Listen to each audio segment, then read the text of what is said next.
gardening initiative ang sinimulan ng isang Pilipino sa Ontario, paraan para makatulong sa komunidad kasabay ng kanyang 50th birthday. This year I turned 50.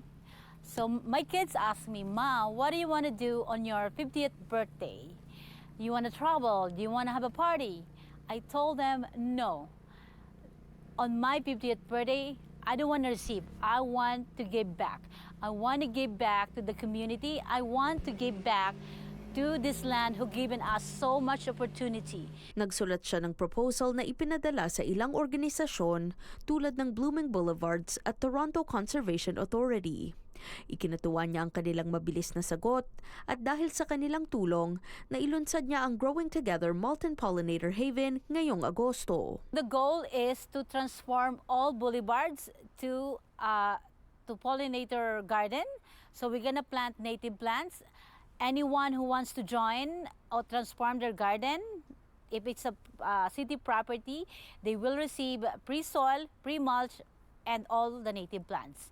All they need to do is take care of them and nourish them. Matagal na raw siyang may hilig sa pag-alaga ng mga halaman, pero mas espesyal daw ang pagkakataon na magawa ito kasama ang komunidad. Sa pamamagitan ng kanyang proyekto, nais din niyang baguhin ang mga negatibong pananaw tungkol sa Malton, isang neighborhood sa Mississauga, Ontario. When I bought this house 2 years ago, when I was searching for a review about the neighborhood, you're not gonna see anything good about Malton. It's all negative. But I posted on a local Facebook group and I asked, what is good about Malton? I don't want to hear the negative. I already know.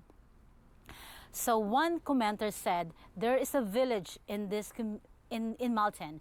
There is a community. So those words stays with me. So one way of giving back, I was like, okay, what can I do to change the narrative about Malton?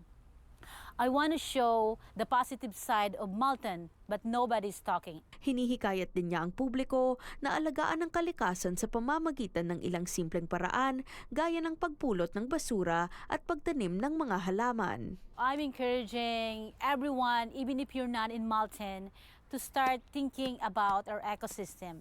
So because you, me, and everyone on this planet who's breathing and using or walking on land, you have the responsibility to take care of our ecosystem on your own little way. What we do now for the environment is going to be the future of our children. So if you have children, if you want to leave a legacy for the next generation, you need to start planting native plants on your property to support all the pollinators that collaborating with the ecosystem to make this world better.